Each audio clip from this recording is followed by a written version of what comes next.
अली इस्लाम की दुनिया का एक ऐसा नाम है जिस पर हुजूर सल्लल्लाहु अलैहि वसल्लम ने कहा कि जिसका मैं मौला उसका अली मौला। कौन थे हजरत अली, क्यों थे ये नबी के प्यारे, आइए जानते हैं इस वीडियो में। दोस्तों, हजरत अली की पैदाइश 599 ईस्वी में अरब के शहर मक्का में हुई थी। इनके वालिद का नाम अबू तालिब और उनकी माँ का नाम फातिमा था। ये रिश्ते में पैगम्बर इस्लाम यानी हजरत मोहम्मद सल्लल्लाहु अलैहि वसल्लम के न सिर्फ चाचा बल्कि भाई, बाद में अली पैगम्बर इस्लाम के दामाद भी बन गए थे, क्योंकि आगे चलकर हजरत मोहम्मद साहब ने अपनी प्यारी बेटी हजरत फातिमा जहरा का निकाह अली के साथ करवा दिया था। करबला में शहीद होने वाले मशहूर इमाम हुसैन राजी अल्लाह तुल्ला अनहु भी हजरत अली के ही बेटे थे और यही वजह थी कि वो पैगंबर हजरत मोहम्मद सल्लल्लाहु अलैहि वसल्लम के नवासे भी थे। दोस्तों, जिस वक्त हजरत अली का जन्म हुआ था उस वक्त पैगंबर इस्लाम हजरत मोहम्मद सल्लल्लाहु अलैहि वसल्लम की उम्र लगभग 30 साल थी। इसका मतलब ये कि अली पैगंबर इस्लाम से 30 साल छोटे थे। दोस्तों, हजरत अली की गिनती उन लोगों के साथ की जाती है जिन्होंने इस्लाम धर्म को सबसे पहले अपनाया था। इस्लाम धर्म कबूल करते वक्त हजरत अली की उम्र सिर्फ 8 साल थी। हजरत अली ने बचपन से ही अच्छी तरह से पढ़ाई करना सीख लिया था, जो उस समय में एक बहुत बड़ी बात हुआ करती थी, क्योंकि इतनी कम उम्र में कोई भी इंसान पढ़ना लिखना नहीं सीख पाता था। साथ ही साथ हजरत अली ने उसी उम्र में ही घुड़सवारी, तीरंदाजी और तलवारबाजी जैसी चीजें भी सीख ली थी, जो आगे चलकर न सिर्फ उनकी पहचान बन गई बल्कि उनकी ये खूबी उनको दूसरों से काफी अलग भी बनाती थी। 53 साल की उम्र में जब हजरत मोहम्मद ने मक्का शहर छोड़कर मदीना जाने का फैसला किया तो इस फैसले की वजह से दूसरे मुसलमानों ने मक्का शहर छोड़कर मदीने की तरफ जाना शुरू कर दिया। मदीने में आबाद होने से सिर्फ और सिर्फ 2 साल बाद हजरत मोहम्मद ने अपनी बेटी फातिमा की शादी हजरत अली से करवा दी। जिस वक्त हजरत अली का निकाह पैगंबर इस्लाम यानी हजरत मोहम्मद सल्लल्लाहु अलैहि वसल्लम की बेटी से हुआ था, उस वक्त हजरत अली के पास सिर्फ और सिर्फ एक घोड़ा जिरा मौजूद था। हजरत अली ने अपना वो जिरा हजरत उस्मान राजी अल्लाह तआला अन्हु के हाथों में बेच दिया। बता दें कि उस वक्त हजरत उमर की गिनती सबसे अमीर मुसलमानों में की जाती थी। हजरत उस्मान ने अली से वो जिरा 480 दिरहम में खरीदा था और जिरा खरीदने के बाद उस जिरा को हजरत अली को ये कहते हुए वापस कर दिया था कि ये मेरी तरफ से तुम्हारे लिए निकाह का तोहफा है। अली ने उन 480 दिरहम से न सिर्फ अपने निकाह के लिए सामान खरीदा बल्कि अपने घर के खर्चे के लिए भी पैसे बचाए और साथ ही साथ उन्हीं पैसों से ही मदीना के लोगों के लिए वलीमे की दावत का भी इंतजाम किया था। हजरत अली के निकाह के कुछ दिन बाद यानी उसी साल मुसलमानों के इतिहास की पहली जंग भी पेश आई थी, जिसे हम और आप जंगे बदर के नाम से जानते हैं। ये वही जंग थी जिसके बारे में आप अक्सर सुनते रहते होंगे कि 313 मुसलमानों ने 1000 से भी ज्यादा लोगों को हराया था। इसी जंग में अबू जहल नाम का वो सरदार भी कत्ल कर दिया गया था, जिसे मुसलमानों का सबसे बड़ा दुश्मन माना जाता था। जंगे बदर के बाद भी मुसलमानों ने कई जंगें लड़ी और लगभग सभी जंगों में हजरत अली न सिर्फ शामिल हुए बल्कि एक अहम किरदार भी अदा किया था। दोस्तों, हजरत अली ने अपनी जिंदगी में कई जंगें लड़ी, लेकिन जंगे खैबर वो जंग थी जिसमें हजरत अली ने दुश्मनों के लश्कर में तबाही मचाकर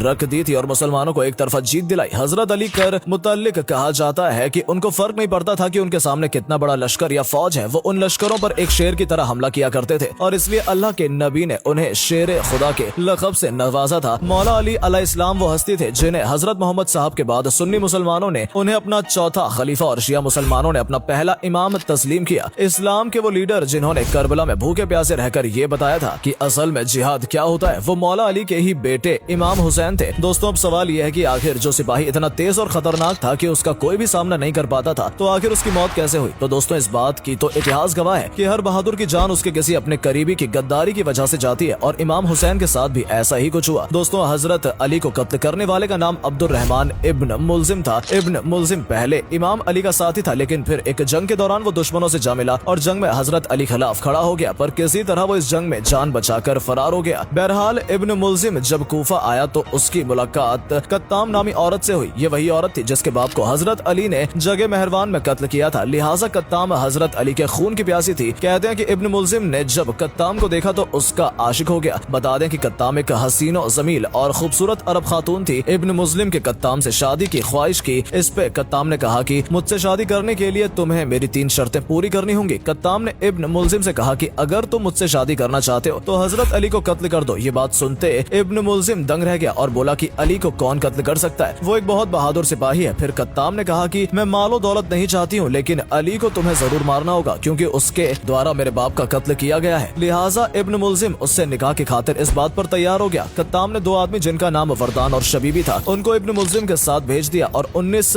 रमजानुल मुबारक की सुबह इब्न मुल्जिम मस्जिद जा पहुंचे। उसने कपड़े में जहर से भरी तलवार को लपेटकर कपड़े में छुपा लिया ताकि मौका मिलते ही हजरत अली पर वार कर सके। ये सन 40 हजारी का साल था और माह रमजान के आगाज पर इमाम अली अलैहिस्सलाम की उम्र 63 वर्ष हो चुकी थी। हजरत अली रमजान में अपने बच्चों के घर ही इफ्तार फरमाया करते थे और गजा से 3 लुकमों से ज्यादा न खाते। कुछ बच्चों ने जब इतना कम खाना खाने की वजह पूछी तब हजरत ने फरमाया कि अब कुछ ही समय रह गया, खुदा ताला का फरमान आ चुका है। चुका है और मैं चाहता हूँ कि ऐसे वक्त में मेरा पेट खाली हो। 19 रमजान आप अपनी बेटी के घर पर मेहमान थे। इफ्तार में बेटी ने 2 रोटियां, दूध और नमक पेश किया तो आप अलैहिस्सलाम ने खाने से गौर से देखा तो फरमाया दूध का प्याला उठा लो और फिर आपने रोटी और नमक से इफ्तार फरमाया। इफ्तार बाद हजरत नमाज में मशरूफ हो गए। इमाम सारी रात बेदार रहे और रुकू, सुजदू और दुआ करते रहे। उस रात थोड़ी थोड़ी देर के बाद आप हुजूरे से बाहर तशरीफ लाया करते और आसमान की तरफ निगाह करते हुए फरमाते, खुदा की कसम से वही रात है जिसका मेरे महबूब ने मुझे वादा दिया है। रात ढलने लगी तो आप अलैहिस्सलाम नमाज फज्र की अदायगी के लिए घर के दरवाजे के बाहर निकले। दरवाजे से बाहर आते ही बड़ी बदतखों और इमाम हुसैन का रास्ता रोक लिया और जोर जोर से आवाजें लगाना शुरू कर दिया। लोगों ने जब उनको दूर करना चाहा तब इमाम ने फरमाया कि छोड़ दो, ये नौहा कर रही हैं। इतना कहकर इमाम मस्जिद की तरफ रवाना हो गए। आप कूफा की मस्जिद में दाखिल हुए और लोगों को नमाज के लिए जगाया। इस वक्त इब्ने म्यूजिम ने उल्टा सोया हुआ था। इमाम ने उसे भी जगाया और कहा कि अल्लाह के घर में इस तरह न सो और उठो, नमाज अदा करो। इसके बाद आप अलैहिस्सलाम नमाज के लिए इमामत पर खड़े हुए और जब पहली रेकात के पहले सजदे से सिर उठाया तो इब्ने मुल्जिम ने चिल्लाकर आपके ऊपर वार किया जो आपकी पेशानी पर लगा और इमाम ने फरमाया, रब्बे काबा की कसम मैं कामयाब हो गया। ये बोलते ही आप मस्जिद में गिर पड़े। लोग चिल्लाए कि उस मलूम को पकड़ो। इब्ने मुल्जिम ने भागने की कोशिश की और उसका पीछा करते मस्जिद के कुछ लोग भी उसके पीछे भागे। आपके जख्म से जैसे खून की धारें फूटी तो जमीन हिलने लगी, आसमान गरजने लगा, समुद्र तूफानी हो गए और मस्जिद के दरवाजे शिद्दत से टकराने लगे। दूसरी तरफ इब्ने मुल्जिम जो भागने की कोशिश में था लोगों के हाथों गिरफ्तार हो गया। फिर हजरत अली ने फौरन अपने बेटे यानी हजरत इमाम हुसैन और हजरत इमाम हसन को बुलाया और उन दोनों को ये नसीहत दी कि अगर मैं शहीद हो जाऊं तो तुम लोग भी मेरे कातिल को कत्ल कर देना, क्योंकि हमारी शरीयत का यही हुक्म है। पर अगर मैं इस जख्म से बच गया तो मेरी मर्जी होगी कि मैं अपने कातिल के साथ क्या करूंगा। दोस्तों, इसी दिन हजरत अली के साथ हजरत अमीरे